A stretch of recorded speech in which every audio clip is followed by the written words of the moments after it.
Okay, so here's more nighttime poetry and tea time with Shawnee. This is famous poem of the week editions, my classic poems from many years ago, about 15 years ago, when it seemed like every week I wrote a poem, and it was my goal to write one famous poem of the week every week. And this is number 101, and man, I got up to like 300 something straight weeks with the poem, so I was pretty happy. This one's called In Memory of Anne.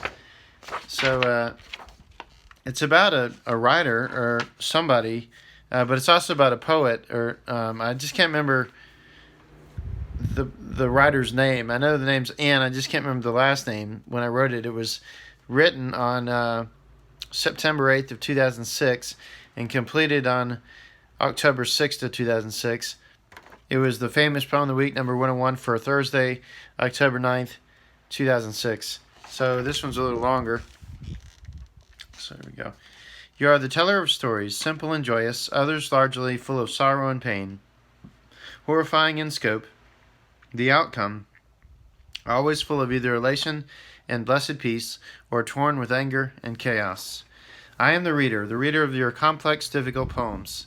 Yet the thematic qualities and subject matter so perfectly clear, once you've grown up perhaps to be a student, a teacher, a writer like yourself, even a parent. Yet even I, the child, feel somewhat full of loss, a sad way to experience the joys of life as a child. I am the child, a kid high on dreams, love, laughter, play, and fun. You are the poet, one who can always let people know of your vision, grant answers and insight to those who cannot possibly understand the world or their neighbors around them. You give us meaning and purpose with the simple reading of your work, the drive and desire to seek and change, to seek new meaning. What is meaning? What is the meaning that you give us in the road of despair? Your words, they help us find the food of love. To feed off these lines and stanzas, to heal us of the anxiety, filling the soul, we continue to feed and mend and sew up a plague-ridden earth, once again bringing progress and productivity to humanity, helping nourish and cleanse this world's creatures. Through your poems, I am strong again, for it is your body twisted with grief, your hands placed all over the scheme of your latest epic. Yet in the end, it is your doings that find the very way, such a pristine, beautiful way, that helps me to open my vocal cords and sing. Sing to all the stars of summer. Sing to the shining rays of winter. As you relax, letting go of the pen from your crumpled, spiral-bound notebook, opening your arms wide in full stretch, you leave the desk and chair and get set for a shower and hot tea before bed. The silver moon, beaming through the curtain lace.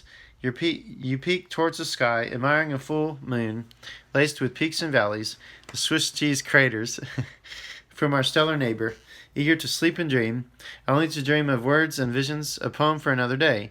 Still, this night, though you may not truly feel our presence, our admiration of your life, our inspiration towards your words, just know that Anne, you are the writer that sets hearts ablaze. You put your feelings into words of beaming magic, whether in days of joy or days in pain. You are the dreamer.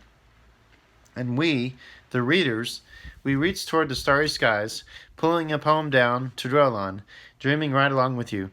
And that's the poem about Anne.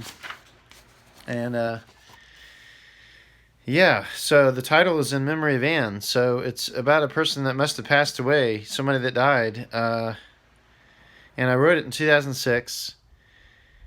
And I'm wondering if it was one of my relatives. Maybe an aunt, a cousin. I don't know. I have to think about that.